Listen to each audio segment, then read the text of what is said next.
दिने नचलाउने भन्ने कुरा हुँदैन। गोली त चल्छ, कस्तो परिस्थितिमा गोली चल्छ, मान्छे मार्नुपर्छ भन्ने होइन, तर मान्छे मर्छ त। त्यो अवस्थाले मान्छे मर्छ नि। जब संसद भवन आगो लाउन गइयो, तोडफोड गरियो, भित्र पसियो, किन पसेको?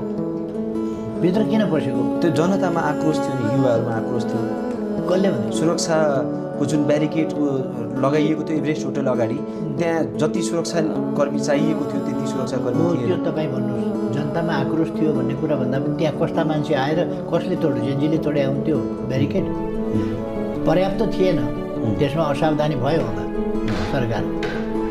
तर ब्यारिकेड त सरकारले त्यति बेला, यहाँ प्रधानमन्त्री हुनुहुन्थ्यो, त्यो अनुमानै गर्न सकेन नि कि जेन्जीको यस्तो प्रदर्शन हुन्छ भनेर। यहाँहरूले अनुमान गरिएको थियो कि माइतीघर मण्डलबाट उनीहरूले भनेकै थिए शान्तिपूर्ण हुन्छ, हामी यस्तो गर्छौँ, ब्यारिकेड तोड्दैनौँ, निषेधित क्षेत्र तोड्दैनौँ, हामी यहाँसम्म जाने हो, निषेधित क्षेत्र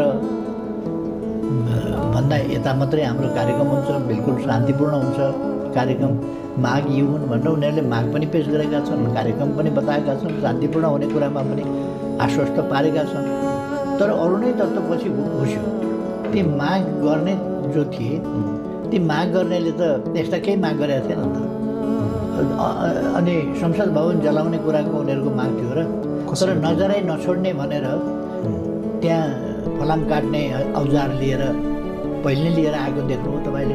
यो म घरैबाट ल्याएको छु, तपाईँहरूले देखाउनु भएको थियो टेलिभिजनमा, कुन कुन सञ्चार माध्यमले देखाएको थियो। हामीले त पहिले 23 गते बिहानै हामीले भनिसकेका थियौँ मैती घरबाट, यदि सरकारले यसको संवेदनशीलता बुझिएन भने यो आक्रोश विस्फोट हुनसक्छ, गोली चल्न सक्छ भनेर हामीले बिहानै 9 बजे नै भनिसकेका थियौँ, अनुमान गरेका थियौँ। हामी चाहिँ एउटा सञ्चारकर्मीको रूपमा त्यति अनुमान गऱ्यौँ।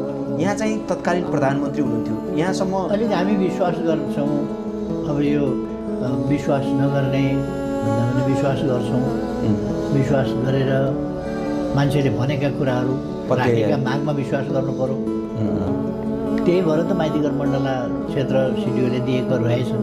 मैले सोधेँ, यो बिग्रिन सक्छ है परिस्थिति, बिग्रिन नपाओस्, ब्यारिकेड खडा गरेर पनि ओरे रोकौँ।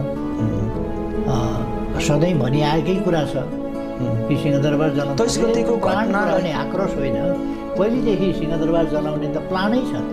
अनि अन्तर्राष्ट्रिय सम्मेलन केन्द्र अथवा संसद भवन, अदालत जलाउने त पहिलेदेखिको प्लानै थियो भनिराखेका थिए।